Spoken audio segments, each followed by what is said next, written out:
I'm doing this strictly for these two reasons: to bring Lyme disease awareness, but I want to also show people that it doesn't matter what your life situation is. It doesn't matter who you are, where you come from. None of this stuff matters. In the end, if you set your mind to something, you can accomplish it no matter how many things stand in your way. Ladies and gentlemen, thank you so much for joining us here for episode number 3 of the Animal Mind podcast. And if you listen to episode number 1 and 2, you kind of have an idea what we're trying to do here. We're trying to talk to amazing people doing amazing things, interesting people doing interesting things, people overcoming adversity and just really thriving, and not just surviving life, but thriving in life. And I think we've brought to you a excellent guest on episode 3 of the podcast. We have Adam Valastro, who's trying to raise awareness about Lyme disease by climbing all 46 peaks of the Adirondack Mountains. And he's just got an incredible story, and he's truly inspiring. And he probably hated if I said this. He's really motivational, really motivating person. And he makes me want to get out there and be a better me. And I hope he makes you want to be a better you. But before we get this thing kicked off, I got a couple announcements to make. First of all, this podcast is sponsored by Zach and I. That's right. We pay for everything for this podcast. So if you would do us a favor, go to animalmindpodcast.com, click the link up at the top that says shop, and we have a whole array of apparel, t-shirts, hoodies, ball caps, coffee mugs, all kinds of stuff. Kind of helps us keep this podcast going and making it a really good quality podcast and helping us live the dream. Also, please check us out on all the different social medias. We're on Instagram, Twitter, Facebook. Please follow us. Let us know. Share some love and share us with other people. That would be so awesome, and we really appreciate it. We also have a contest running right now on Instagram for a Gerber multi-tool MP600. So all you have to do is go to the Instagram, take a screenshot of that photo, repost it, tag us at Animal Mind Podcast, and on April 1st, we're going to announce a winner for that multi-tool. Every man needs a multi-tool. Come on, y'all. Y'all need this. All right. Thank you so much for listening, and let's get this show on the road.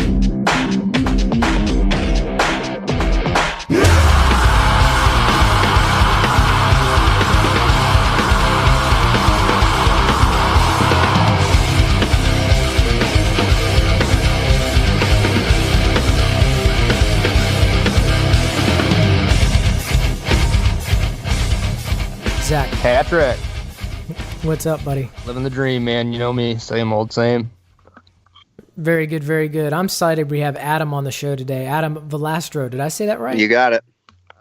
Adam Valastro. I'm super excited to have him on the show today and talk to him. He's got a lot of stuff to talk about. How are you, Adam? I'm doing good. How about you guys? Oh, I'm hanging in there. Zach, you were under snowstorm watch. Yeah, we are looking at, we have a blizzard warning in effect, looking at 75-mile-an-hour winds, like 6 to 10 inches of snow. Pretty standard Lake Ontario weather, A lot of people talk about the president building a wall along Mexico, and I'm like, build a wall along Lake Ontario. I'm sick of this snow. How is the wall going to help the snow? It won't, but it'll make me feel better. Hashtag build the wall. Okay, so it's just been raining and raining and raining and raining. We are drowning in our county down here in Virginia. And we live at what is supposed to be like 3 feet. Is it 3 feet above sea level? Give or take 3 feet. Give or take. That's what they say. 1 or 2 maybe. So 3 feet above sea level and give or take 3 feet. So basically we're 0. Oh, by the way, my wife's on the podcast too. Hi, by the way. Yeah, this is my wife, Chris. She's on the podcast, and we'll figure out why later. Yeah, our mud was starting to get dry, so we needed some more rain. Oh my goodness. We now have waterfront property. Well, break out your flip-flops, brother. Get after it. All right, so enough about us. Super excited to have you on the show, Adam, and get to tell us about your Mission 46 and Healthy Hunter and everything that you want to talk about today. I'm going to let you get started. So, Adam, tell us your story, bud. Okay. Wow, it's a tall order. I'll do my best. I basically kind of grew up, standard middle class American family. Basically was given everything, as a child. I was absolutely 100% spoiled rotten. And, I didn't do that great in high school, and I just was too focused on fooling around and not really paying attention. And, I was able to graduate basically by the skin of my teeth. And then I went on to college and dropped out of college before I was actually even able to get my associates. So I had, my family had set up a little bit of money for me for college. I had a little bit left over, and I decided that I didn't really care too much about the schooling, and I was just going to go straight into the workforce. And so instead of finding a place to work, I went out and started my own job. And I wasn't really looking for, what I loved or anything like that. I just wanted to be doing my own thing. So I just went out and I started a landscaping company, and it went pretty good. I did well for a year. I was making enough money to pay the bills and kind of grow the business a little bit. And eventually I just got to the point where I didn't want to continue doing it, so I just stopped. And I was kind of young and dumb at the time, and it just kind of goes like that. I guess you live and you learn. Weren't we all? No, I know looking back on it, I'm not, looking back on any of these decisions, I'm not, upset that I made them, because it kind of led me to the point that I'm at today. But at the same time, I had a lot to learn. I honestly, one of the things I think, leading into this whole conversation that I'll make a point about is, I think if you are raised in a situation where you have everything, you're actually at a disadvantage if you ever want to do something fantastic or something great with your life, because you have a comfort zone. You've been handed everything your whole life, and it's difficult. It's really difficult, I think, to break out of that. And you never had to learn any of your own lessons, how to survive on your own, to do any of that. So, you get to that point where you start making these decisions, and, one after another, eventually it's going to lead you into, catastrophe. And that's kind of what happened to me. So after this all happened, I just kind of went out and got a meaningless job and worked that for a while, just waiting tables, really, contemplating going back to school, but, I didn't really want to. And I kind of started hopping from job to job. I just couldn't figure out what it was I wanted to do. So where the next one starts to kind of come in is I was working for one of these rent-to-own businesses, and I was basically one of their repossession drivers. I'd drive around and pick up products that people had failed to make payments for and stuff like that. It was not a rewarding job at all. I learned a lot about humanity in this job, but the pay was terrible. I wasn't really, it was basically just above minimum wage, and but I was doing it because it's all I had at the time. And when I was there, the business owner, the guy that owned the shop, he had this one little problem, which was, he rented out a lot of IT equipment, so computers and laptops, technology, stuff like that. And whenever we would get this stuff back from people, it would always be absolutely destroyed, and he'd have to have them fixed. And he was sending them out and paying arm and a leg just to get these things back up and running. And I was like, just naturally, I knew a lot about computers and stuff. And I was like, hey, I'll, let me fix your computers and just bill me separately for that instead of in my hourly wage. And we agreed on that. And so we kind of started to do it. And it kind of clicked. And I was like, what if other rent-to-own stores are having the same trouble? So I started to kind of drive around, and I'd basically go and talk to the managers of these different stores. And as it turned out, they all had the same problem. So I was like, this sounds like something I could do, and I talked to this one store owner, and, all of a sudden I had an account with his store, and then he talked to his other buddy, and I had another account at another store. And I was like, well, just between these two stores alone, I can make enough to pay the bills based on the amount of work that they're giving me already. I said, I'm going to do that. So I quit, and the job that I was working, and I basically started up my own IT company. And so within a month, I had gone from those two stores to 16 stores across the state of New York. And so I went out, I hired some people, I bought a vehicle fleet, and, I had drivers driving all around the state, picking up and dropping off computers that we were to fix or that were already repaired.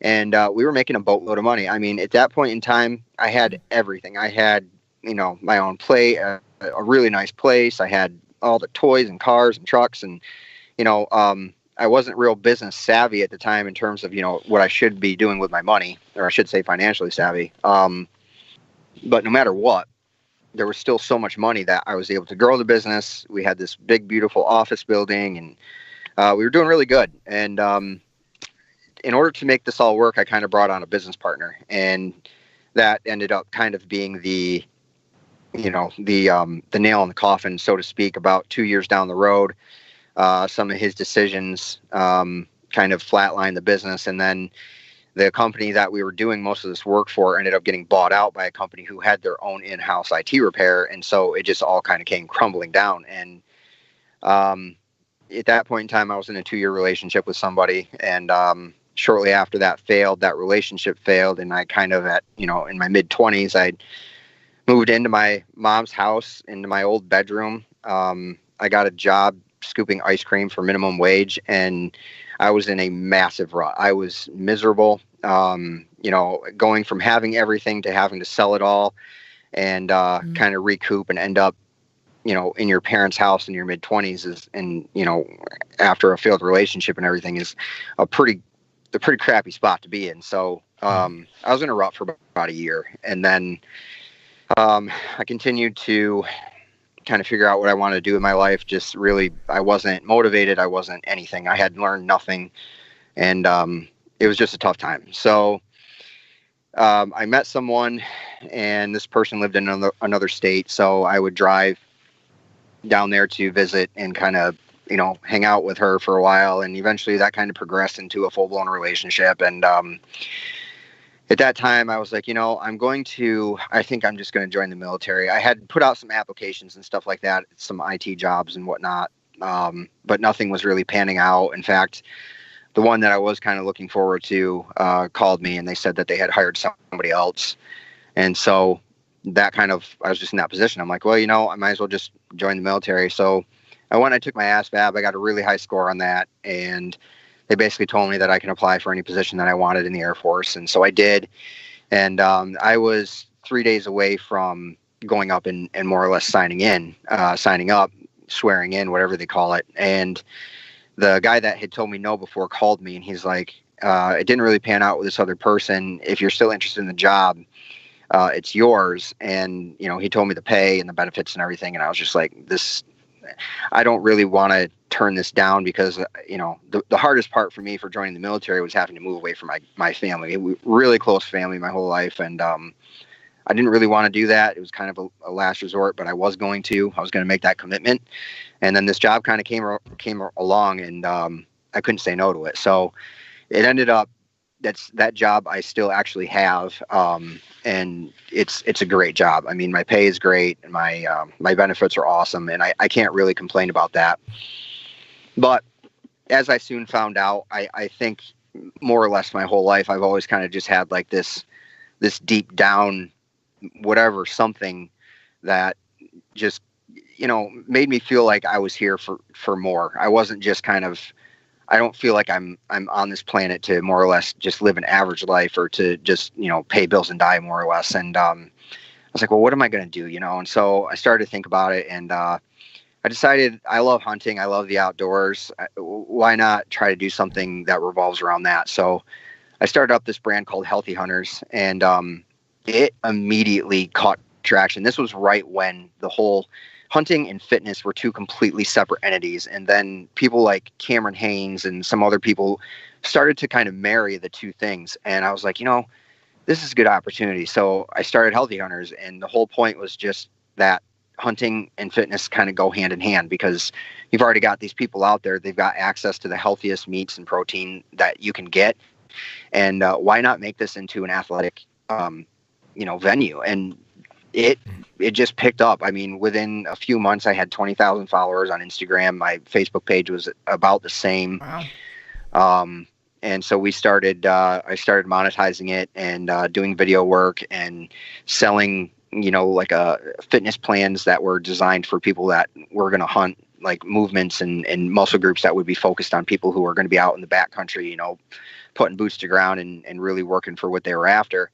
And it just really. So is that the main part of Healthy Hunters? I mean, is that what the product is? Is that what you do? Yeah, for the most part, it's kind of evolved. So in the beginning, we were really focused on media. I had picked up a camera and really got into it. I really loved it. I enjoyed the artistic expression, and it made me feel like I was working towards something. And people loved it. I mean, I got so much support from people just saying, thanks, dude, for doing this. Or people would message me and just say, what you're doing and Healthy Hunters and everything has really inspired me. And it just kind of lit a fire, and, so what type of media are you talking about? Are you talking about just recording workouts or what? I mean, no, just, we got into like videography and shooting film, like hunting show. Like we kind of wanted to have like a hunting show, and, okay.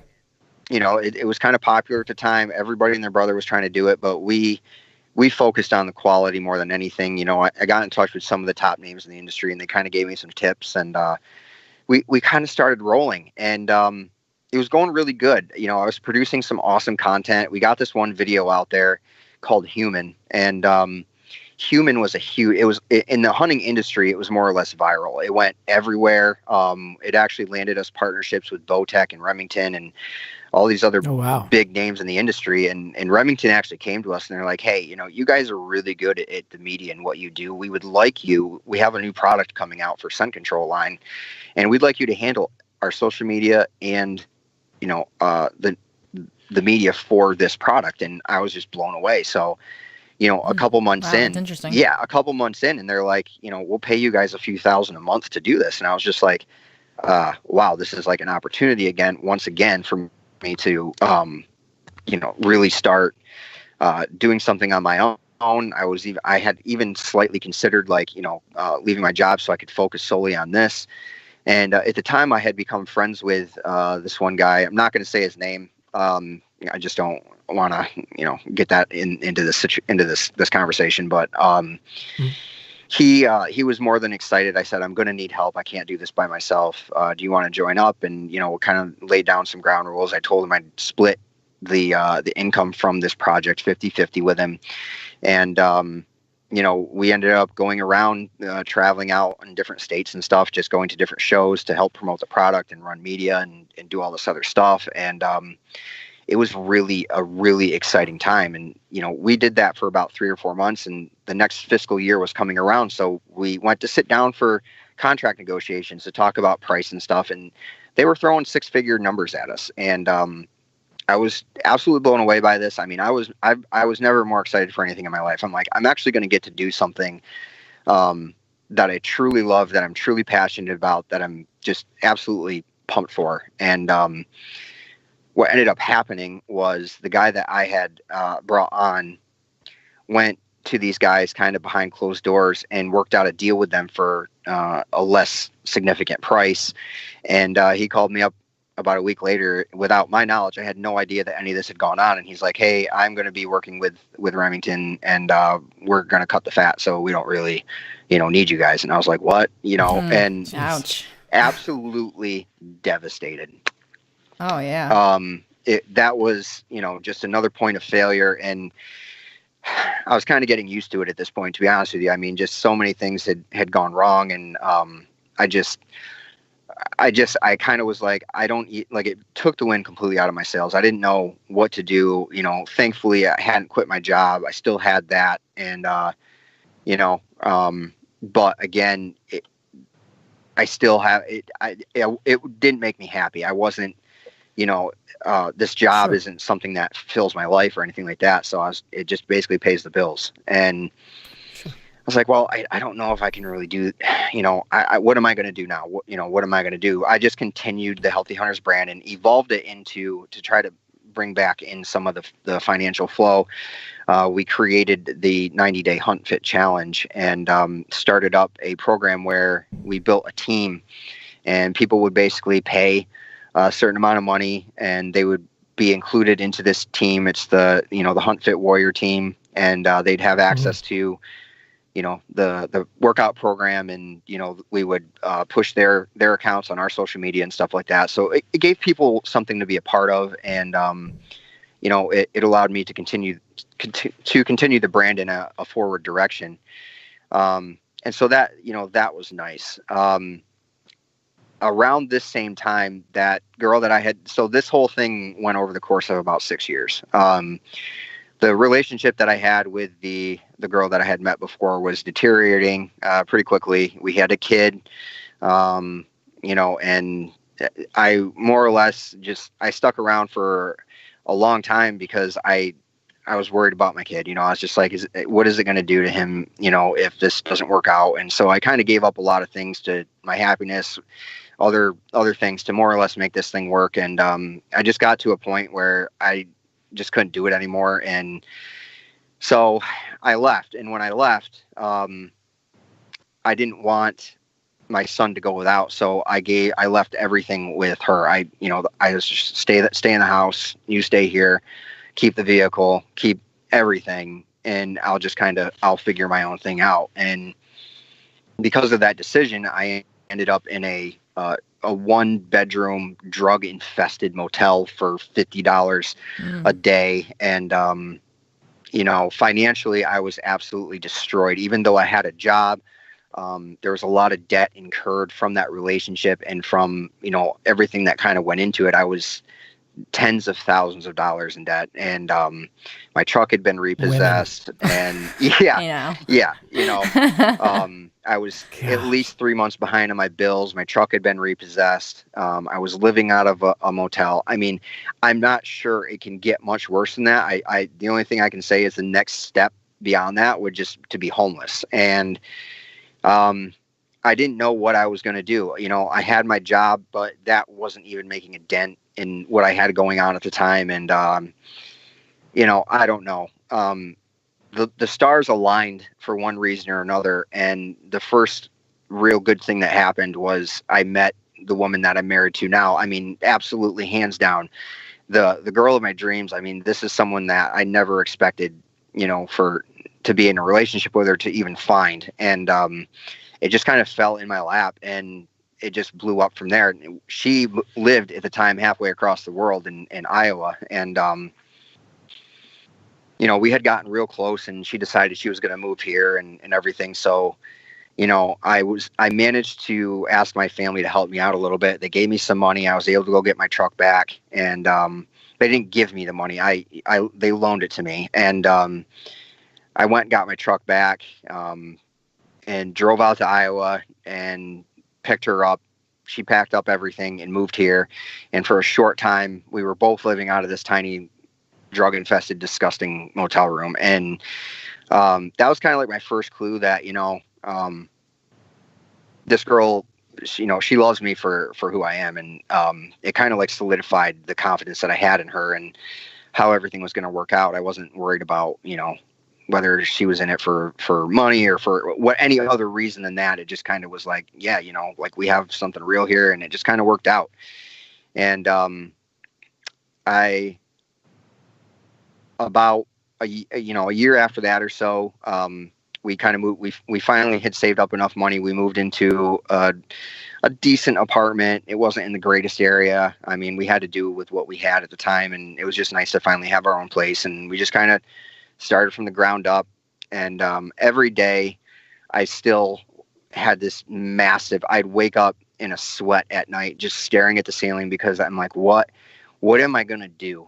Here I am. I have these visions of grandeur that I'm supposed to be something bigger in this world than I am. And I can't even handle my own life. I'm tens of thousands of dollars of debt. I have accomplished nothing. Everything I've ever tried for in life has failed.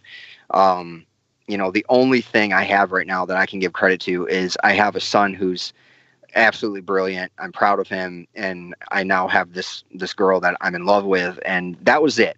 That was, at the time, I would still wake up at night just sweating, just like, what am I going to do? What am I going to do? I can't continue this life anymore, this lifestyle. And, I was actually driving home from work one day, and I was thinking about how I was going to come up with money for rent.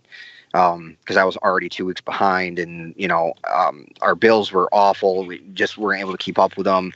She was trying to get a job, but she just moved here, so it was pretty difficult. And we were in a real tough spot, and it was a struggle. And I was driving home one day, and I was sitting at this red light, and it was one of these defining moments in life. It was just, I was sitting there, and this might sound a little weird or whatever. I don't know how to say it, but I kind of just had like this thing just kind of come over me, like where the hair stands up on your body. And I was just like, it was like a epiphany, I guess. And, I was just like, I got to stop this. I've got to figure this out. And I got to fix whatever's causing me to stay in this position. And I started to ask myself some really hard questions, who is the person who's responsible for this? And I was blaming my business partner, the guy that screwed me over on that business deal. I was blaming everybody else but myself. And I was relying on, people around me to kind of get me through this time. And I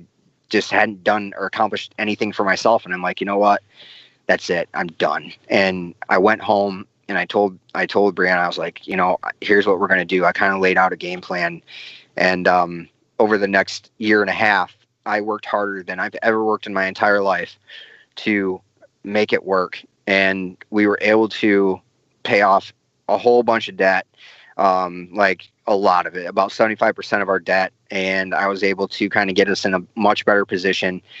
And then that's when life was kind of like, no, dude, I'm sorry, and it just kind of like started swinging back. I mean, I felt like I was finally kind of getting on my feet. And my grandfather got sick.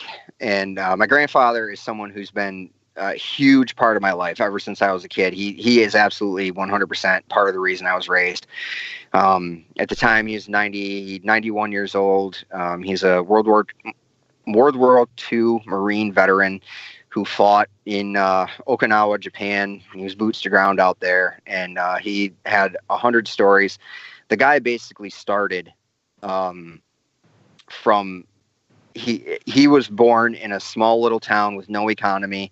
He had 13 brothers and sisters. They all lived in one house, 2 bedrooms, 12 pairs of shoes for 13 kids. And so every other day, one different kid was going to school in bare feet. And, they basically had to walk 4 miles just to get to school every day and back. And, just to give you guys an idea of how bad it was, they would, more or less dig a trench just to be able to tap into the water line that the city had at the time. The city knew this, but they just kind of, I guess, had pity on them and let them do it.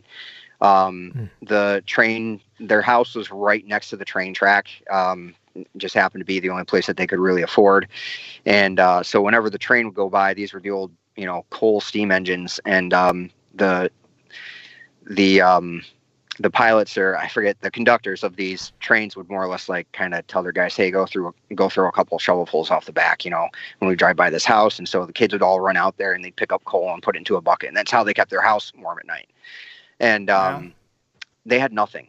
I mean, they had one bicycle and they had no tire. So they took a garden hose and wrapped this garden hose around the tire. So every time that tire would make one revolution, they were going over this huge knot where they had it tied off. And it was some of the stories that he would tell me were absolutely insane. There's a canal that used to go right by their house, and all of the city's kind of sewage flowed into this canal, and that's where they would swim. And it's all they, Yummy. Yeah, it's disgusting to hear it, but it's all they had, and that's what they did. And my grandfather more or less just kind of was the guy who, when their parents died at a young age, he kind of took the reins. Even though he wasn't the oldest, he was kind of in the middle. He took the reins and kind of led his brothers and sisters down the best path he could. And, that included his life as well. And, he ended up going from absolute below poverty. Poverty would be an upgrade to the life that he had built up to this point when he's in his 90s. He had a beautiful giant home right on a lake, and he's got he had all the vehicles. He had a ton of money saved up in the bank. Like he had worked like an animal to get to that point. And So he was a huge source of inspiration for me. He had really taught me a lot in life. And yeah, I bet. Aren't grandpas the best? They are.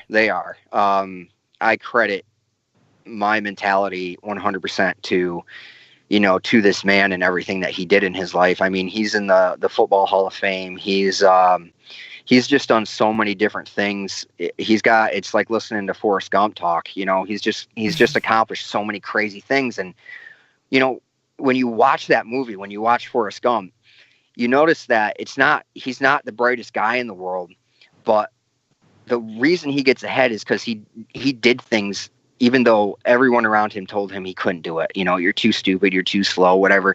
He did them, and he accomplished 100 great things, and that's the exact same thing that my grandfather did. It's just like the movie. Honestly, it's funny, but so it all kind of came to that point. He ended up in the hospital. He's had a lot of health issues in his life, but he's always been the kind of guy who just kind of, doctors can't tell him what to do. And, he just continued to live his life the way he wanted to, regardless of the situation. And so he ended up in the hospital. It was pretty serious. He had a major issue with his aorta. He had a giant aneurysm, and they fixed it. And he had a 20% chance of making it, and he made it.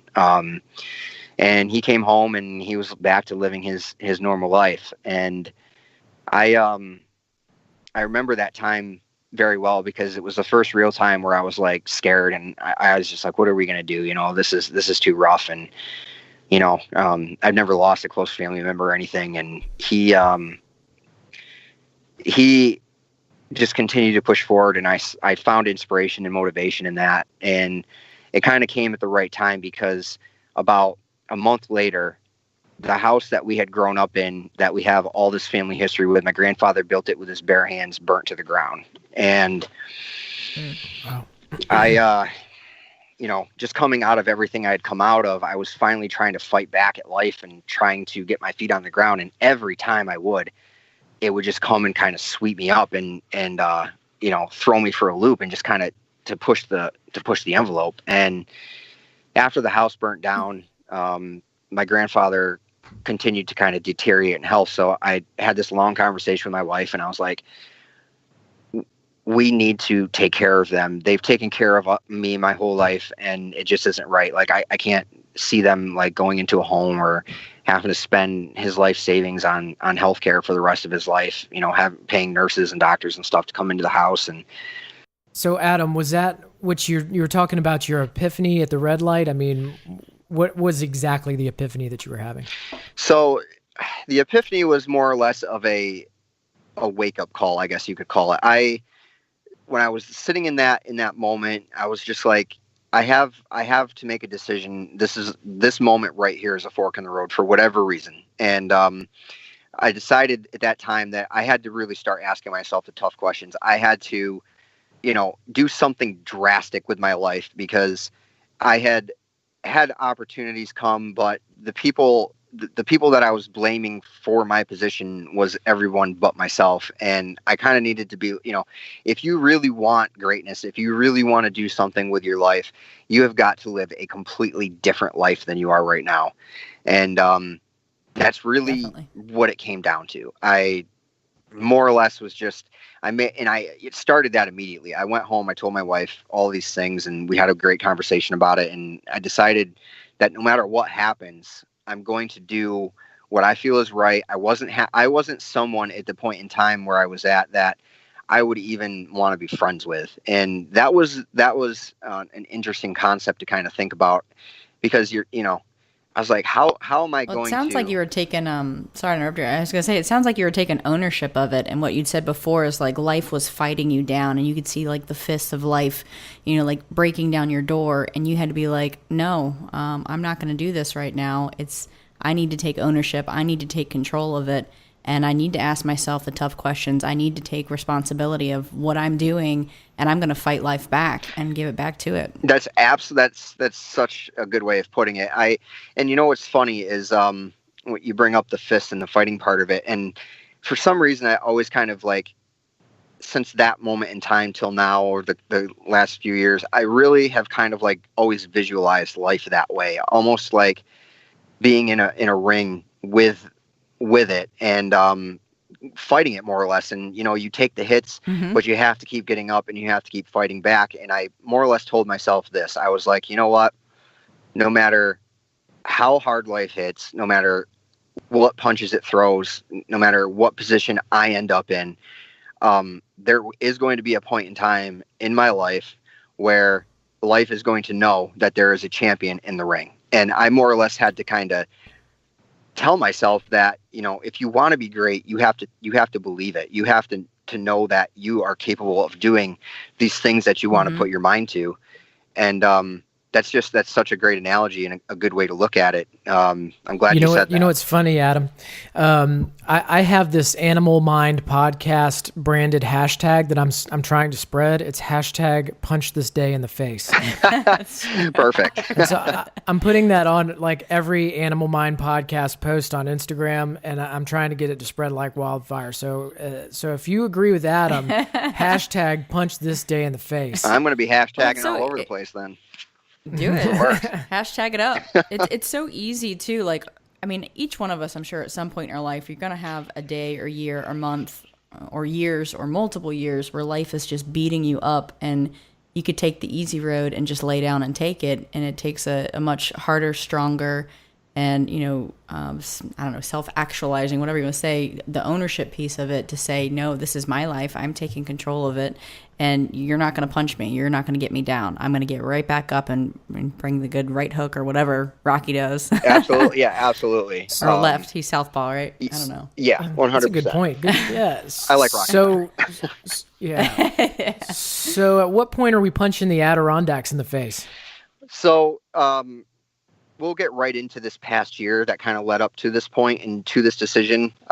So up until, December 2017, life was slowly but surely getting better. And it wasn't that I didn't continue to have problems. It's more or less that I kind of learned how to deal with those problems, I guess is the best way to put it. And I kind of realized that I think that most people in life, anyone you see that's successful, anyone who's really accomplished anything, they don't not have problems. In fact, the more of a prestigious position you're in, the more difficulty, the more tragedy you've had to go through. And those people have more or less just learned how to deal with those problems. And it kind of made me feel good to come to that realization. And I went right into the new year. So basically my grandfather got sick. We moved into his house to take care of him, gave up our whole life for this. My wife, stopped working just to be in the house, take care of them. So, we were definitely taking a financial hit, but I didn't care because to me, family is always first. And we were doing what we had to do. He was really, really bad off. They didn't think he had a lot longer to live. And he had one wish in life, and that wish was to see me get married. So Brie and I had gotten engaged earlier that year. And we kind of had a chat, and we're like, instead of having like a full-blown wedding next year, let's just like pull something together as quickly as we can and do this thing. And so 7 days later, we were standing on a gazebo and saying our vows. And we did all of this for my grandfather. So this man has probably cried one other time in my life, and this was the second. He was overjoyed and just extremely happy. It kind of, made me feel like we were making the right decision, and that, he could die a fully accomplished man. And that takes us back to the last podcast, Zach, when we were talking about the 3 times a man is allowed to cry. Yes, you're right. Were you thinking about that when he was saying Absolutely. it? The 3 times is when his kid is getting married, when he's been shot, or when he's standing on the rim of the Grand Canyon. And then 3 alpha is Marley and me. No, it's not a part of it. You broke the boundaries of crying at that point. Now, my wife can attest, sitting right across from me, that I cried at the rim of the Grand Canyon. He did. He definitely did. But I also cried on Tuesday. Probably, yeah. For neither of the 3. And I think I cried today. So tears are just, but you know what it is? It's the fact that Virginia is so hydrated right now. That's got to be what it is. You just got to get rid of the water somehow. That's why we need the sauna. Yeah, that's right. Desperately need a sauna. I'm sorry, Adam. No, ADD good. Moment. It's all good. This ADD moment was brought to you by Healthy Hunter. That sounded good, right? It did sound good. It's your radio voice. Perfect. Yeah. So, that moment in time kind of felt like, okay, we're pushing back. We're doing what we need to do to make things happen, and kind of carrying on that mentality of just defending ourselves against, the tragedy that life brings. And about 3 weeks later, my dog, 15 years old, has been with me since he was a 6-month-old puppy, died. And that was one of the harder moments I've ever had to deal with in life. I mean, everybody that has animals, has pets. For some people, it's not that big of a deal. To me, this was like having a son. And I had to put him down, and that was a very difficult time. And then after that, my wife started getting sick, and we didn't know what was going on. It wasn't something that we had put a lot of serious thought into, because it was just random and not very anything heavy. She would just she's someone who never gets sick. So let me kind of set the stage. She's someone who never gets sick. She doesn't like medication. She's very active. She's very healthy, fit, and just hates the idea of having any sort of illness. So if she says that she's not feeling good, she doesn't feel good. And she's like, yeah, I don't know, my head hurts, and I've got some, just like she never got headaches at any point in time ever in her life. And I know that sounds weird, but she never get headaches. And all of a sudden she was starting to get headaches, and they would come and go. And then she started getting, some muscle and joint pain here and there. She started to lose a lot of motivation. She's always working, always busy, just one of those people. And you just notice this big change. But it would come and go. She'd have 3 or 4 great days, and then all of a sudden she'd start having these problems, and it just progressed, and then kind of got to the point where she was having, she would have these low-grade fevers, and they were almost daily, but they would come and go within an hour's time. So, you look at her, you could tell that she didn't feel good. You take her temperature, it'd be like 100.3, 100.5. And then an hour later, it would completely be gone, and she'd feel fine. And it was just really strange. We didn't know what was going on. And then we had made a doctor's appointment at that time, but they were kind of booked up. It was a few weeks out, and she started getting really, really bad heart palpitations, where if I were to put my hand on her chest, it felt like it was going to beat out of her rib cage. It was just pounding so irregularly and so weird. I was like, that's it. So we more or less called the doctor. We told them we need to get her in immediately, and they found a spot for us, got us in. They didn't know what was wrong with her, and they took 19 samples of blood, sent everything out. They called us up about 2 weeks later. They said everything came back negative. You're fine. And then we got even more worried, because okay, great, we have no idea what's wrong with her. And 2 days later, they called us back, and they're like, hey, just want to let you know, we're sorry, we missed a test. You have Lyme disease. You need to go to the pharmacy. Whatever it is you're doing, stop doing it, go down there and begin your antibiotics immediately. And so she called me up. She was crying. She was hysterical. She didn't know what to do. She didn't know what Lyme disease was or how bad it could get. I didn't even know. I've heard about it my whole life, but I didn't really understand it. And it's not something that everybody has. Like, you hear the name, but you're like, you don't know all the details of it until you know somebody who had it. Right. And I hadn't known anybody who had actually had Lyme disease, or anybody that, where it came up in conversation ever. And so she more or less took her antibiotics, and when they gave us the antibiotics, they kind of sent us out the door. We weren't given any information on what it is. They didn't give us like a consultation or anything. They're just like, you have this, take this. And she started to get really, really bad, to the point where she would have extreme fatigue, where she couldn't even get out of bed. And the pain was getting severe. Her fevers were spiking multiple times a day. And so I started to just do research. I didn't know what else to do. And I started going online, and I was looking everything up. And so as it turns out, when you treat Lyme disease, it gets a lot worse before it gets better, because when you kill off the Lyme bacteria, they become toxic to your body and cause massive amounts of inflammation and all these other problems. And so I understood now it's actually the process is called herxing. And I began to understand that. And when this happened, I had given all of my free time into learning about Lyme disease. And I was studying for hours a day, just reading as much detailed information as I could. And I learned quite a bit. I had been on the phone with 4 or 5 different specialists. just getting their opinion on everything and doing what I could. And she continued to deteriorate and get worse. We were kind of celebrating the last day of her treatment, and nothing had gotten better. This is a month into it now, and she continued That's to. what I was going to ask, is how long? A month of antibiotics? Yeah, 26 days. And so she continued to get worse. And I remember just kind of sitting there. And during this time, doing all my research, what I had found out, I had actually called her primary up, and I was like, we need a follow-up appointment, because, you know, she's not getting better. I don't know if like what she's going through right now is like an adverse reaction to the drugs. I don't know if what we're supposed to do. And they basically told us straight up, we're not going to do a follow-up appointment. And I was kind of like perplexed by that, because, you know, why would any doctor? You're like, wait, I'm not better. They just continued to push us out the door. They didn't want us to come in there.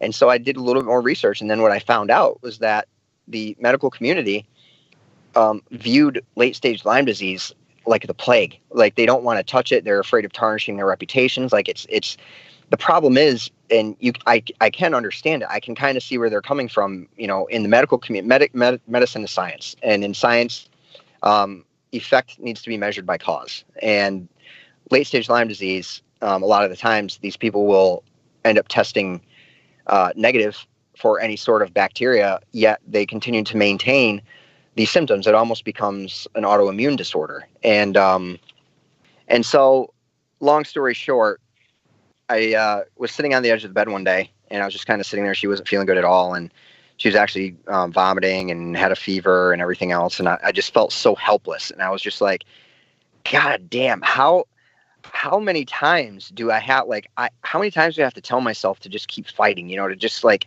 when is life ever going to give us the opportunity to like do something, you know? And I just kind of had this moment. I was like, oh, what am I supposed to do? Like, I've been doing everything right. I've been trying so hard. And it was when I realized that this is where people make these life-changing decisions, where you either give in to this type of thing and you become a victim, or you kind of pick it up, take responsibility, and you use it as motivation. Exactly. And that's what I did. I was like, you know what? I read way too many stories of kids, 6, 7, 8 years old, 12, 13-year-old girls who had Lyme disease, and because the medical community didn't do anything for them, they ended up in wheelchairs or forever for the rest of their lives with, you know, severe cases of like osteo or rheumatoid arthritis, or just a plethora, and just an absolute insane number of major disabilities, psychological issues, just all stemming from late stage Lyme disease that goes untreated. And I said, I can't do, this is my moment right here. That I just literally said, this is it. I am going to do something to help these people. I want to raise awareness to this disease.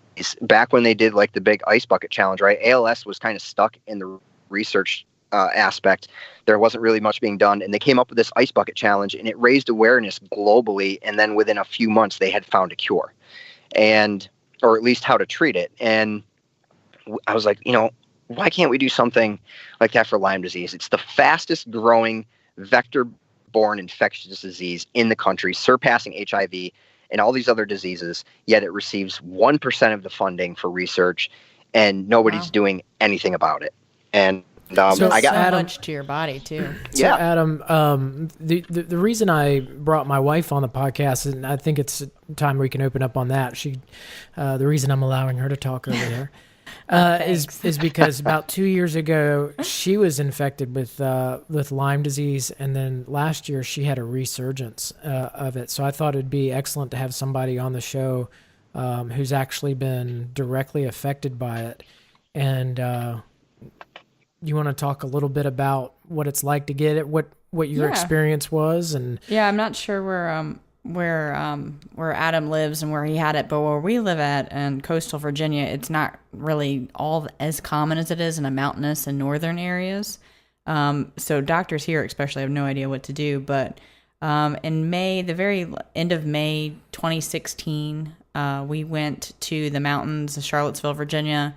We were just going on vacation. I happened to just pop on like a little trail on an overlook. We were driving around, and it was just a little trail on an overlook, popped in for like 2 seconds and then back out. So I think that's the longest I was probably in the trees. But I think bugs, mosquitoes, ticks especially just love me. I don't know what it is. Maybe my blood's sweet. I have no idea. I never actually saw a bug on me, and I'm assuming that might be like your wife. I never saw anything. And the nymph tick is actually tiny. It's like the size of a poppy seed or smaller. And most people won't see it on them because it's so small. And that's the one, it's the baby tick. And that's the one. It's a deer tick. Yeah, I think it's the baby of the deer tick. So it's tiny, it's microscopic. It's like the size of a poppy seed. So most of the time, I'm assuming like your wife too, because she didn't even know she had it. She probably never even saw the tick. As I never saw the one on me, because I'm usually like, I'm not afraid of spiders or anything, but if I see one on me, I'm going to flick it off. And I never saw anything on me. It's not like the picture of the ones where you see it and you could pull it off with tweezers. Like I never saw anything. And I remember that night or the next morning or something, whenever not to wife it up, but whenever I took my bra off, I saw a little red dot. Like in the area where my bra would be, and I was Can you take your bra off right now? Okay, let me zip down my shirt. No, but bunch of men on here, I swear. Well, it's just me in this room. I don't know if we could. It's getting hot in here. I just wanted to see if we could have it dramatically played out. Anyway, switches to video chat. Come on, Pat. No. Anyway, so I saw a little red dot and I was like, that's weird. It looks kind of like a heat bump or a zit or something. I was like, that's strange. I didn't remember seeing that this morning, when I got dressed, and then didn't think anything of it. And then like a week or so later, I started to feel dizzy and kind of lightheaded. I'm notoriously low blood pressure, so sometimes I get dizzy, and I was like, well, maybe it's just that. Didn't think much of it. And then another week I got, even more dizzy, and I remember getting brain fog a lot, horrible headaches, kind of like what you were saying. These are the type of headaches, like the worst hangover you could possibly imagine, where you feel like, I know Patrick's like, well, I've never been hungover, but the worst hangover that you could possibly imagine, and you feel like your skull. Yeah, but I've ridden on one of the busiest medics in the city, I know. So I've been up all night for several nights straight. I imagine it's similar to hungover. Possibly, yeah. Well, you don't sleep for a couple days, yeah. But like you feel like you literally feel like your skull is breaking out of your skin. That's the best way to describe it. Just like the worst hangover you could think of. And this headache for me, mine never went away. It was constant. It was horrible.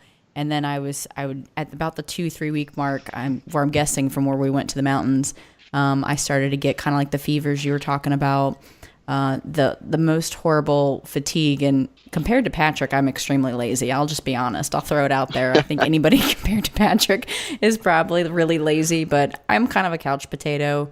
But for me, like, I had to fall asleep. Like, there was no option but to fall asleep in the middle of the day. And I remember there being like days where I physically could not move off of the couch, like that kind of physical fatigue that you were talking about. And they didn't want to diagnose you either. No, and I went to the doctor, and they had no clue. They asked me about a rash, and I was like, I've got a little dot, but my son's got a rash. He was developing eczema at the time, and I didn't know that he had it, so I thought it was something from him. You know how kids will pass you things. And they didn't even look at my it was just still a tiny little dot at the 2 week mark.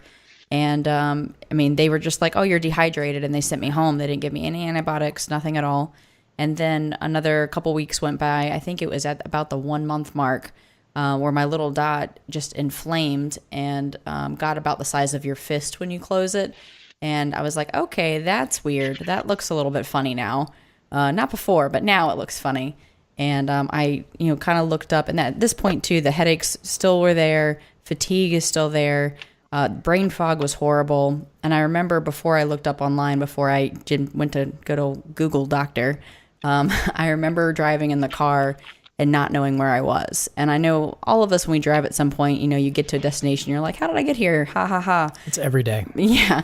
But legit, like I was sitting in a car and I'm like, where am I? What's happening? Oh my gosh, I'm on the highway. Like I just did not know where I was. And that's when I was getting disassociation. Yes. It was learned that very actually scary. today. It was very, very scary. Yeah. That's why I get confused every time I go get something from the fridge. Maybe you have it too, buddy. Maybe you have it too. Test your blood. But then I went back to the doctor after Googling. You know how we all Google things these days. And as soon as I Googled long-lasting rash, first thing that popped up was Lyme disease. I started looking at the symptoms. They matched it almost exactly. And I went back to the doctor a month in, I'm guessing, just because I don't know when exactly I got it. And I said, hey, check my blood for this. And they did. And lo and behold, that's what I had. And as soon as I showed them my spot, because a lot of times when you have Lyme disease, they saw the bullseye rash, and I didn't have that. It was kind of a weird shape. It didn't look like a bullseye. It didn't radiate out like the pictures. Mine looked completely different. And even with the look of mine, before the results came back, they actually said, let's give you some antibiotics anyway. I don't want to wait to find out. And I had the same reaction, kind of like you were saying about your wife. As soon as I started taking antibiotics, it got very scary. I didn't have the heart. I might have had a little bit that week. But at that point, after I started, like the very first day or two, started taking antibiotics, the disease was basically eating my body. Like the rash, actually, the fist size rash you could see on my back, and it ate through. I remember finding another one on my hip under my tattoo. That week my face went numb, and I know Bell's palsy is a side effect of it too. I mean, it just wrecks your body. And so it was terrifying, because I read all this stuff, kind of like you become like the master of your own intelligence. When you have something strange like that, you look up everything and you get really scared, because you just don't know what is possible, and people die or paralyzed or other things, like you said. So it got pretty scary. Yeah, and when that happened to Chris, what I decided to do was raise awareness. And what I decided, decided that what I was going to do is I was going to go climb the Adirondack Mountains in a record pace. But I did it without letting anybody know. I kept it secret, so it really wasn't a good way to raise awareness. No, probably not. So, Adam, what are you doing to raise awareness? So, just to kind of give you a quick rundown, I had gone from the lowest of lows to, finding out that my wife had Lyme disease. By that point in time, I had managed to get my life in order.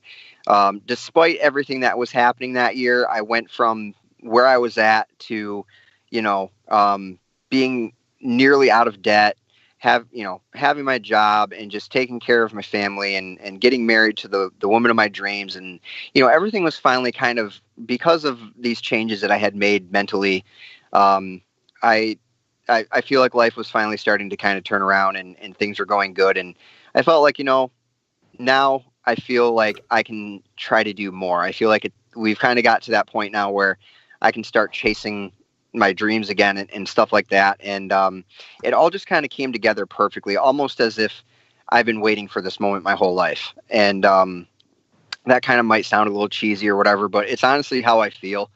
And I told myself, I'm not going to sit here. I'm not going to watch her struggle. I'm not going to just, be defensive anymore. I'm going to get in the ring, and I'm going to start fighting. I'm going to start punching back. And I decided, you're going to punch this day in the face. Yeah, exactly. I'm going to punch this day in the face. Get it. Hashtag punch this day in the face. And I said, how am I going to raise awareness? Nobody's going to pay attention if I throw my sob story out there, and nobody's really going to listen. I went online. I did a lot of research. A lot of these Lyme disease groups, the only attention they get is from other people who have it. And I was like, I got to do something. I got to do something that is people are going to be like, whoa, hold on a second. And they're going to read into it. They're going to look into it and kind of maybe, find out exactly what it is that I am trying to do. And so I love the outdoors. I'm a big fan of hiking. In the Adirondack Park here in New York State, we have 46 high peaks. What a high peak basically has to, in order to classify as a high peak, it has to be over 4,000 feet in elevation. And for all you Western people out there that might be listening to this, that might not sound like a lot, but the average elevation gain from the base to the summit is pretty similar to what you would climb out there, only you're starting at a much higher elevation. So these peaks are incredibly difficult. I mean, most people spend at least a few years. Some people, will do it in a decade just to eventually be able to call themselves a 46er, is the term for it. And so that's kind of like a through hiker for the Appalachian Trail. AT, but you're just hitting every peak. Exactly. So what I've decided to do is I looked it up. I came across this article. This guy's name is Jan Welford, and Jan Welford currently holds the record for the fastest known time to summit all high peaks. And there's two different ways to do it. There's a supported hike where you're basically going in as light as possible, and you have a team, and your team more or less will go ahead of you on the trail. They'll make sure that you have water, food. There'll be someone on standby medically. It's almost like if you've ever looked into ultra running, it's very similar to that. Except in ultra runs, they have stations. But there's no stations in the mountains, so you have a team, and these people will go out there and they'll make sure that you have everything you need. And then there's the unsupported through hike, and that is a much different animal. That's where you start at the beginning of one trailhead, and you hike through all 46 peaks without stopping or doing anything, and then coming to the end on your own, unsupported, which means you're going in heavy. You have a massive pack, and you're basically self-sufficient and in survival mode, for most of this thing. And how long does that typically take? The record for that is a little over 7 days. Okay. So there's quite a big disparity there from doing it unsupported to supported. With supported, you get assistance. People will drive you between trailheads, even though you will do some through hikes in some of the areas from one range to the next. Regardless, the current standing record right now is 3 days, 17 hours, and 14 minutes. And just to give you an idea of what this is 153 or more miles, depending on the route you take, with between 60 and 80,000 feet in elevation change. And basically, if you break the numbers down, you've got to be putting an average of almost 40 miles a day, minimum. And my first That's day, a lot. my first day is with elevation is 52 miles. Right. And so this is coming from a guy who has never run a marathon, never run an ultra, never run anything as much as a 5K. And, how do you get ready for something like that? It is intense. So what I've been doing is I more or less I wake up at 4 a.m. every day because I still have my job. I still have my family. I wake up at 4 a.m. and I'll either go do 2 hours. All right. So how my typical day works, I'll get up at 4 a.m. I'll go to the gym. I'll do an hour of cardio. If I don't go to the gym, I'll be out running on the streets. And might sound a little weird, but the worse the conditions are outside, the more inclined I am to actually go outside to do my training. So when it's -8, -13, whether it's snowing or raining or it's the middle of an ice storm, I will be out there, boots to ground, pounding pavement, because I've taken a lot of inspiration from the story of David Goggins and some of these other guys who have just been... My wife is looking at me. I know. You sound like my husband, except for it's just not as cold here. Because anything he can do to be like crazy to other people, he'll do it in terms of like, okay, if it's raining, physical, he wants to go outside. If go outside in his underwear, I know you and Zach talked about being outside in his underwear. Me and Zach did not talk about being outside together in our underwear. Not together. You talked about it. But we are willing to learn. That's all that matters. Yeah. That's all that matters. It sounds like in other words, my wife is looking at me. It sounds like Adam and I would get along. Yeah, that's what I'd be with you in the gym at 4 a.m. We'd be grinding. Sounds like it. Yeah, I'd be down. Go ahead. So I'll do an hour of that, and then I'll do an hour of strength training. I'll come home, or I'll shower there at the gym, go to work, come home from work, have dinner with my wife and my kid, and then go back to the gym for another hour. And I'm putting in massive amounts of time. And there's two things that David Goggins kind of said that really stuck with me. The first was that to be great, you've got to be an uncommon man amongst uncommon men. And then the other one he said is that you need to callous your mind. And I started to think about that, and I was like, I have almost a year to train for this. Physically, I've been in good shape my whole life. I've always kind of gone to the gym. I've done athletic things, and my grandfather was a huge athlete, so it's in my genes. It's all around me. The difficult part, the physical part's not going to be the difficult part. The difficult part is going to be when I get to that point during this event where I want to turn around and go home, whether I'm in a ton of pain or just too exhausted or whatever. That is when the challenge actually begins. And I need to prepare myself for that. So I'm literally putting myself through the worst possible situations that I can put myself through. I'm demanding the most I can out of myself. I'm separate, it's not just the working out and all this other stuff. It's the time away from family. It's everything that goes into this. And I am conditioning myself. I mean, just to give you guys an idea, one of my visions for this whole thing is it's not just about Lyme disease awareness. That is my main goal. But outside of that, this is a very, very personal thing for me. I believe that my life, the life that I believe I'm here for, begins at the other side of that 46th peak. And that is what I'm working for. I'm working for to bring awareness to this disease, to help other people. But I'm also kind of working towards the life that I want. And the only way in my mind that I'm going to get that is to actually accomplish this goal. And I'll tell you right now, I've been in a couple newspapers because of this. I've been on the news. It's been, I saw some on your Instagram. Yeah, that's really exciting. I mean, if the goal is to get awareness out there, I've already kind of succeeded at that to a degree. And so I'm very, very happy about that. I'm kind of in a way glad that this story's getting out there to all these people, because now I just have this extra layer of accountability. And but because of that, I've had a lot of people. I've had some people reach out to me, and they're just like, I had this one guy who was like a head coach for this really kind of well-ranked college institution, and he was just like, he wasn't.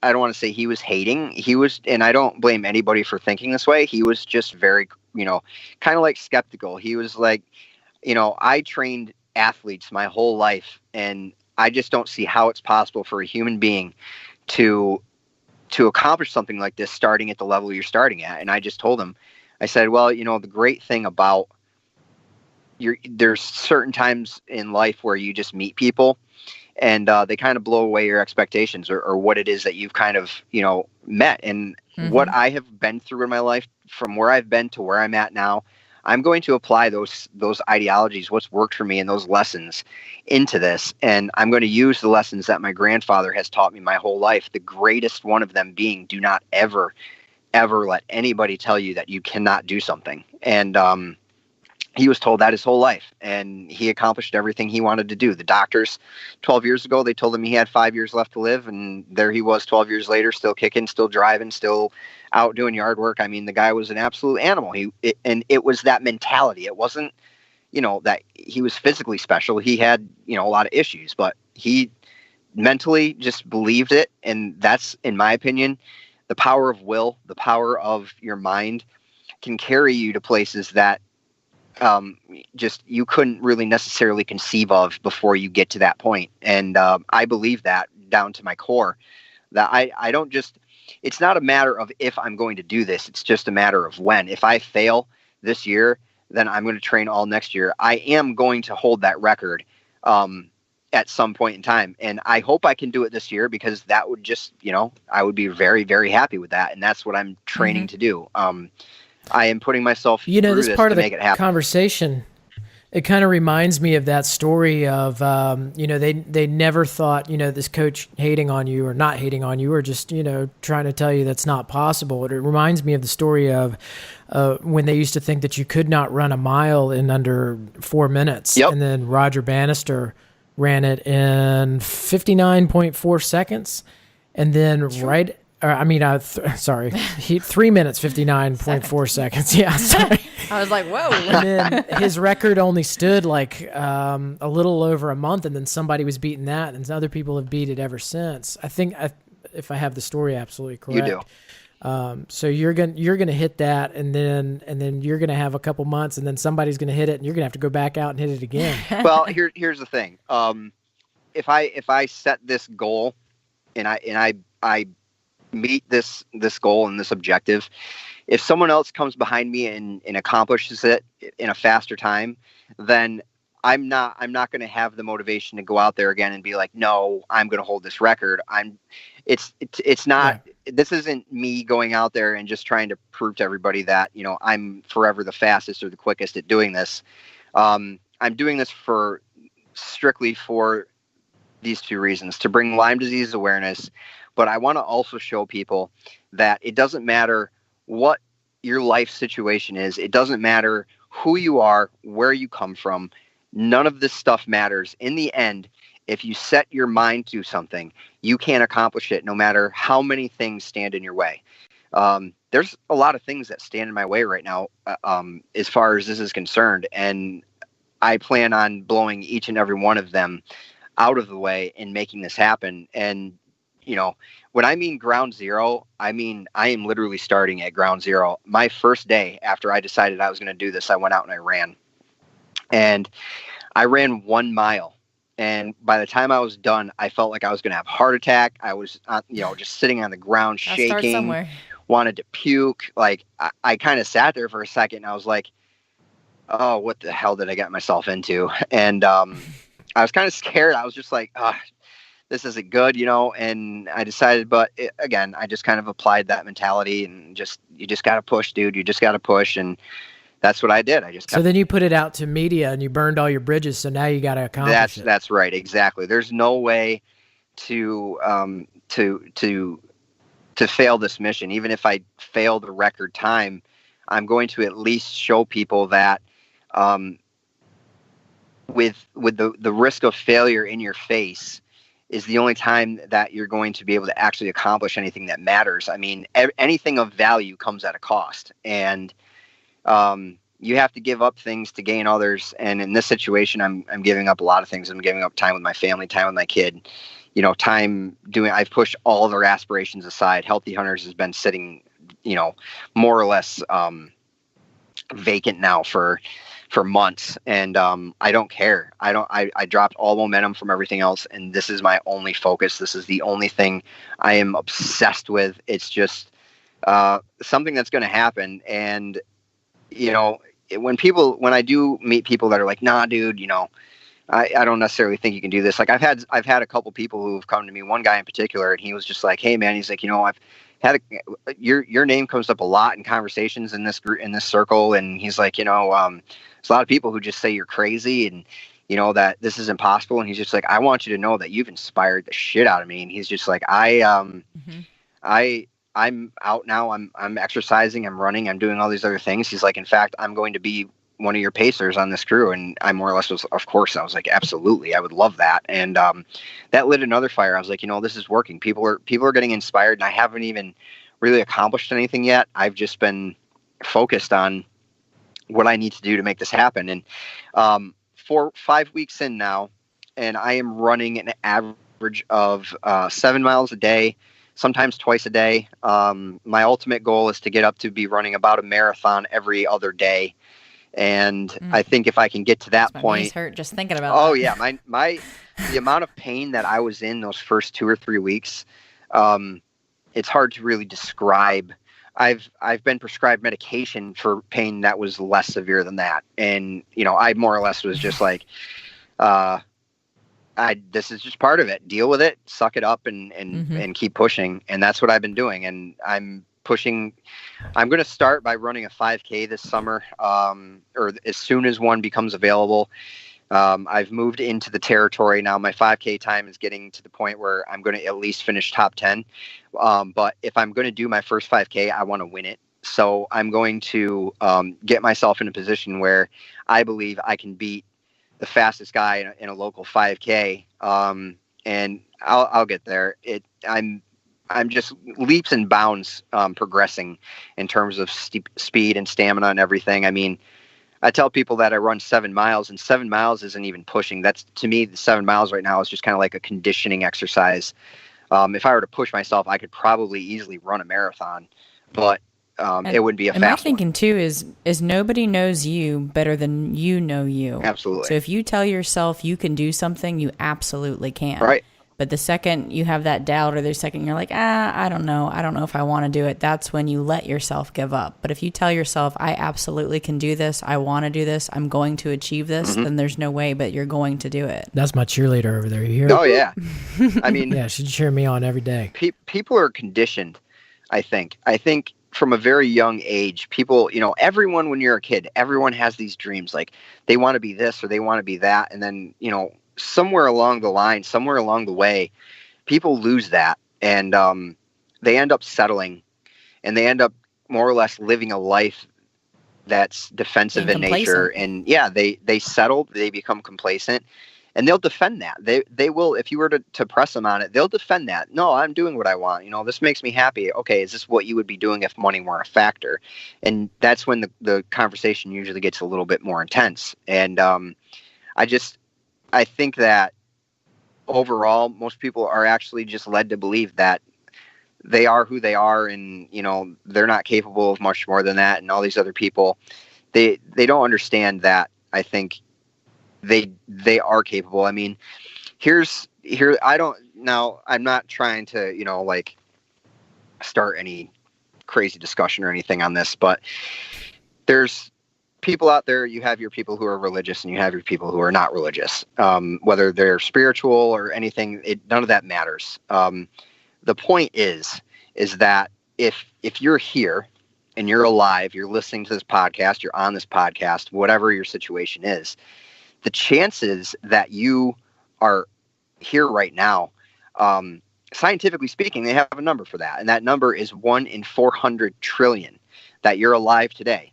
That's not a number that anybody could even possibly comprehend. You might as well just say it's infinitely impossible to be alive. And if you're religious, then you have to realize, okay, well, God obviously thought that you were worth enough to give you one of those spots.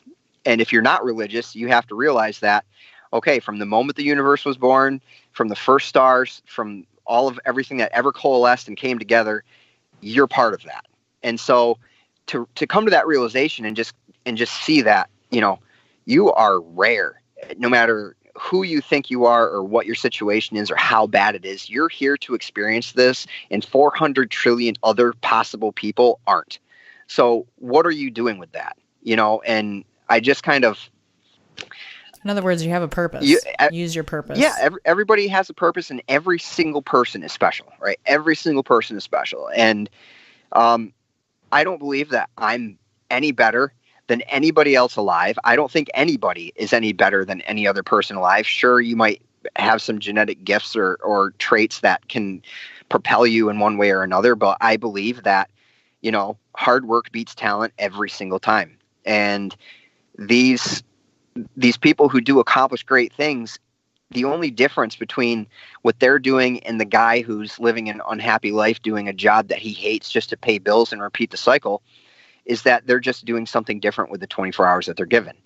And that's really what it comes down to. These are all the lessons that I've learned over these years, just dealing with tragedy and failure and loss and this just unending desire to just do something great with my life. And I've learned a lot, and I've taken inspiration from a lot of people as well. And I've listened to their stories, and I've more or less tried to apply some of these things. If it works for me, great. If it doesn't, then I just move on to something else and apply that.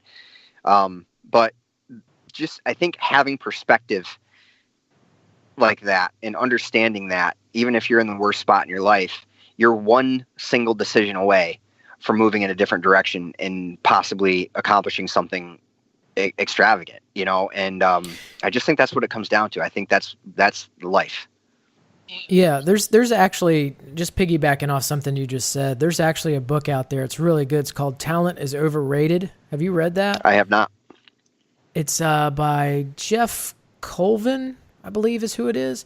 And he goes into the statistical analysis of basically this idea that talent is a myth, that this concept of talent, that I'm not talented in playing guitar, or I'm not talented, I'm just not a runner, is that's something that we tell ourselves, but because we're trying to give ourselves an excuse why we are not the greatest at that thing. But what we fail to see is the 10,000 hours of mastery that person had to put in to become that thing. So we very often look at people, and I'm a huge fan of David Goggins too, and I want to talk about him for just a second. I'm a huge fan of his, but he tells people all the time, what you're seeing is somebody who's running 100, 200 miles. You're not seeing the guy at the bottom of the ditch. You're not seeing everything that he had to do, which is kind of what you're doing to get to that point of being an ultra athlete, which I guess is what you would call yourself when you achieve your mission. So yeah, I definitely recommend that book. Basically, it just says, don't give yourself the excuse, I'm not good at XYZ, because Mozart wouldn't have been good at XYZ without his 10,000, 20,000 hours either. Right. And I honestly, dude, I love that you mentioned all that, because that's an important thing for people to think about. You know, sometimes you'll hear people and everything is an excuse, right? When you really think about it, where you are in life, everything, and this is a hard line, but it's what I absolutely believe, is that your position in life is an accumulation of every choice and every decision that you have ever made. Even though some things that happen to you are not your choice, it is your choice how you react to that. And therefore, your life is literally just an accumulation of your choices. And so once you take that accountability, and once you grow your self-awareness and you know what your strengths, you know what your weaknesses are, you can do a lot with that. And you'll hear people, they'll say, oh, you know, I'm not good at math, or, oh, I'm not a morning person, there's no way I can get up that early, or anything like this. The reality is, yeah, you can, and you can be good at math. You just haven't ever studied, and you haven't just applied yourself in that field enough. And when it comes to talent, there are people out there who have certain genetic traits, right? But I don't want to call that talent, because if they don't ever do anything with that, they're not ever going to do anything with that. And so there's a lot of people out there right now that they might have these genetic gifts, or these things about them that could help them to accomplish amazing things in life, but they never actually get to realize that potential, because they're so scared to do anything for fear of failure that they never even try, or they never even find that out about themselves. And I think that's what it is. Talent doesn't exist. Talent's a myth. Fear's a myth. Not a myth, but it doesn't actually exist. It's just a construct of your mind, like everything else. And that's what it comes down to. These people, it's not that they're not talented. It's just that they haven't put the time in. Talent is nothing more than just spending hours and weeks and months just absolutely hammering on what it is that you want to do. That's what talent is. Talent is just hard work. And, there are people out there, right? There's people out there who can just start doing math, and it's just easy for them. Their brain is just wired in a way where it just works. Yeah, you and Patrick are good at getting up at 4 a.m. and I'm just not talented at that. Right. Well, people are so afraid to fail that it makes them afraid to try. And there's a quote by Zig Ziglar that it says, failure is an event, not a person.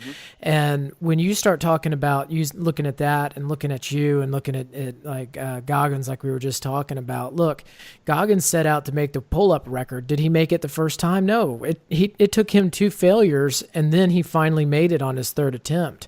But would you look at him as a failure today? Absolutely not. No. So maybe you'll make this, and I certainly hope you do, this speed record for the 46. But if not, sounds like you're going to get right back at it and keep going until you get it. That doesn't, because you failed at one time, it doesn't make you a failure at it. It's just like, okay, here's the set of rules that I relearned, and that I'm going to go and, have these new rules as I go and try to achieve it again. Exactly. And I've already kind of prepared myself for this. I've talked to other athletes who put this type of distance and strain on their bodies. There's people who, when they get to the end of these things, their bodies are literally broken. They have broken bones in their feet. Their shins are full of stress fractures. They're, piss and blood and all these other things. And I literally just told myself that no matter what happens, even if I'm not going to end up beating the record, I am going to make it to the top of that 46th peak. I don't care if I have to crawl and scratch my way up there, to make it happen, but it's going to happen. And I think having that mentality is what's giving me, you're right. Fear is a powerful thing. But like I said, I don't believe that fear exists, but we still, it's not that, I don't want that to come across the wrong way. So it's not that fear doesn't necessarily exist. It's just that you can live life reacting to fear, or you can choose to use that fear to motivate you in other ways. And it was funny, a while back I made this Instagram post, and I was just kind of like, I was trying to think of something, like I wanted to kind of touch on the aspect of courage and, you know, kind of bring that up in my discussion real quick. And as I was typing it, I kind of came to this conclusion on my own, and I was just like, this isn't courage. I'm not doing anything courageous. I'm living through fear just like everybody else. I said, the only difference is that I'm using a greater fear to overcome all of these other smaller fears. And, you know, the fear of failing, the fear of like being injured, or the fear of being ridiculed, or, you know, publicly failing catastrophically, just all of these fears that come along with taking on something like this. And I remember sitting there, I'm like, well, why am I not afraid of these things? Do I have courage? Am I courageous? And so I was going to type something up about that. And then I realized that, no, I'm not. I'm just as scared as I would be in that situation, except this time my fear is my greatest fear, which is, this is my moment. This is something that I've literally been waiting for my entire life. It's something that if I don't apply myself to this, I am going to regret it for the rest of my life. And I don't want to be on my deathbed thinking back about all the things that I could have done unless I at least tried. So even if I fail, even if I do 10 years and never end up beating this record, at least I tried. And I'm happy. I can go to sleep with that on my mind. That far surpasses anybody else who's never gotten up off the couch to try. Right. And I just want to piggyback on something that you said. I heard a really good quote from Aubrey Marcus a couple of weeks ago on one of his podcasts. They were talking about this concept of courage, and he identified courage, or defined courage, as action, not retraction in the face of adversity. So, you know, your adversity is our mountains. It's 46 peaks of adversity. So being active, yes, there is a form of courageousness that's happening there. You know, people like my wife and I, we face adversity with our son who's autistic, and we're active about it. We don't retract from it. There's a courageousness there. In my profession, there's courageousness, you know, in firefighting, and there's definite adversity there. And also, we've talked about PTSD. If you've got PTSD, it's adversity, and it's continuing to be active and face these things, and hashtag punch this day in the face. So there is a lot of courageousness, and it wears different masks. And something I was going to say too is thinking about to fail. Why are all of us, what is so wrong with failing? Because I used to be like a sales trainer. I've helped people, teach people how to do art, all this stuff. And people are so worried about failing. Fail just means first attempt in learning. And you're going to fail. You're going to stumble. We all know how to walk, right? Well, what about when we were babies? When we were babies, we didn't. We had to crawl. We had to fall. Most toddlers fall over 100 times a day, but they still keep trying. And I think when we stop worrying about failing, that's when you really succeed. Because at some point, those failures are what helps you to do it better. These are what helps you to not be scared and to know that you can do it all along, or you could do it all along. You're just worried about the failure part, but once you stop worrying about that and you're like, hey, it's okay, it just means I'm learning, then that's when you really grow, and that's when you move forward. So let me ask you, Adam, you're doing, I know you're running a lot, but you're also having to tackle a lot of elevation with the Adirondacks. How are you sort of training for that? And just as an aside, my mission is to section hike the Appalachian Trail. And so a week ago, I was up there doing the Three Ridges, and I did 16 miles, and I about died. and fell off the mountain. I was hearing voices. I was delusional. It was lucky I came out of there alive. But I mean, just the amount of elevation, and I do a lot of running. I do a lot of stuff like you say. So what are you doing for your body to tackle, elevation, and also like, is oxygen going to be an issue for you? I mean, I know it's not Everest, obviously, but the air definitely does get thinner up there. How are you training for that? So right now, everything I've been doing so far has been to kind of just more or less of a body shock. And my main and primary goal at this point has been to build my aerobic engine so that I'm not going to have a heart attack doing this. And, more or less just to get my body used to living under those types of stresses.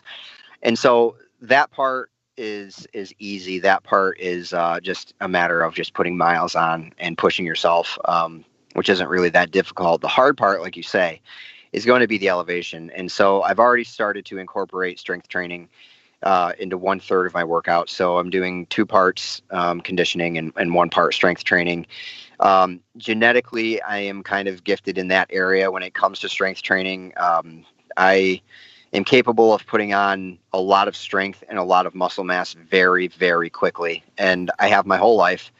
Well, good for you. That part's easy. I mean, I don't want to sit here and say that I've earned all that, because it's definitely something I kind of more or less have been given in a sense. But I am going to have to work on that regardless, because I've hiked half of the 46 peaks already just over the last 3 years, and that was just kind of like a secondary. I wasn't really thinking about it like this or whatnot, but a few of those mountains, you get done just doing 1 or 2 peaks in a day, and you just want to go to bed and eat 3,000 calories because you're just so burnt out. And that is going to be an absolute animal of a thing to do. So the only real way to accomplish the training that I am going to need for something like that is to actually be up in those mountains and training. So to give you guys an idea, before my actual event, I will have already completed the 46ers twice this year. Wow. My first plan is to go up and just hike the peaks, just not in any particular order, but just to more or less kind of understand the trails. I'll have a little bit better of a map in my head. And then the second time that I'm going to do it is going to be all at once. It's not going to be a hard push, but I'm going to go along my exact route so that I've already at least done it once. So I will have already trained the 46. I will have already completed the 46 twice this year before August. And then in August, I'm going to be doing the actual attempt and accomplishing my third 46 of the year. And I think that's really going to go a super long ways in doing this. And I'm also going to do other challenges along the way. I'm going to join and run in some 5Ks and half marathons and stuff like that. And there are other challenges in the Adirondacks, like hiking on like a specific range all in one day, which I'm going to go up and try to accomplish some of those things. And all of my training, once the conditions get a little bit better on the trails, is going to be in the mountains. I'm actually going to get away from running on the roads and flat areas and in the gym and stuff like that. And I have a couple smaller peaks close to the house here. One's 10 minutes away. And what I'm going to end up doing is every day after work or before work, I'm going to go up and I'm going to run those peaks and try to set the best time that I can every time I go. And that's going to be a big part of my training. And then on the weekends or when I have a few days off here and there, I'll go up and put on a lot more serious miles up in the actual high peaks. So my training is going to be very intense. It's going to be rigorous. And I think that's the best way to do it, is just to actually get up there and be doing what it is that I'm going to be doing. That kind of reminds me of something that I think Patrick used to say, not practice makes perfect. Perfect practice makes perfect. Right. Did I say that? I think you did. I feel like you did. You guys should put that down on pretty paper. Smart. You and I are I think a you team. did. Yeah. So Adam, we kind of need to come to a close here with the show. How can people find out more about what you're trying to do? Right now, you can go on Instagram. You can search us at Mission 46. We kind of post everything there. And then we also have a Facebook page. The Facebook page is currently named Quest 46. Unfortunately, you have to go through a lot of paperwork and hoops to change the name. And originally it was called Quest 46. I'm changing it to the Mission 46 now. You can also add me, my personal profile on Facebook. I'll basically add anybody who wants to be friends. Follow along with my personal life as well if you'd like. And feel free. I mean, if you do join up on the Facebook or the social media pages, we're talking about the training. We're giving you guys updates on how my wife is doing. And we're also putting a lot of information out there as much as we can, facts and information about Lyme disease to try to give people a better idea of what this is and really, live up to the awareness part of it as well. Awesome. Zach, are you awake? Oh, yeah, I'm here, buddy. I'm just trying to be quiet and listen. That's not what I pay you to do. He's like, wait a minute, I could be getting paid? Are you receiving those paychecks? So, the two things that I really took away is, with Lyme disease, I said, I'm never going to eat another lime again. And, I'm not going to do it. And don't do it, buddy. Don't do it. I don't have, 6 months to get over that Lyme. Yeah, I won't do it. You know what I mean? You think I'm going to drink a Corona again? Not on my watch. I spent a lot of time hunting in the Adirondacks, and I've only come across ticks on one occasion. And I can tell you that it was one of the first and only times I've ever stripped down to get fully naked in the woods to check myself in the middle of a deer drive. So Bend over and I'll show you. Say I don't envy anyone in that position, and just to hear about the struggle and the effects is more than I would want to bear. So it's been enlightening and inspirational. But it was much easier to listen than put my 2 cents in and actually learn something instead of trying to listen with my mouth open. So Adam, it's been super cool to have you on the podcast, and we're actually going to have you on this coming Thursday as well, so that you can give us our 10 list. And you were going to give us your top 10 list, top 10. Yeah, I was going to give you my top 10 list. I called it the top 10 ways to overcome adversity. Absolutely, that's what it is. Yep. Oh, fantastic. I'm sure our listeners look forward to that after hearing your story and hearing how you've overcome a ton of adversity. And so the other thing that I heard from you, Adam, was you are a social media professional. And I don't know if you know this about the Animal Mind podcast. We're in the need of a social media professional as an introduction. We are in our introduction phase. I've been basically picking Zach's mind, and Zach has, 200 friends? A whopping. Yeah. Hey, whoa, 371, buddy. 371. Whoa. Oh, so yeah. We'll definitely have to pick your brain about how to get that 17K like you got over there. We're definitely in the introduction phase, and we want to move into the growth phase of this podcast and be able to spread it to as many people as possible. But I was telling somebody earlier today, what's more important than how many listeners we have is the fact that we get to sit and talk to just people doing incredible things. And that was our goal from the beginning. Zach and I just said, we just want to talk. We just want to talk to people. And, if people want to listen, awesome. But it's been truly inspirational listening to you, Adam.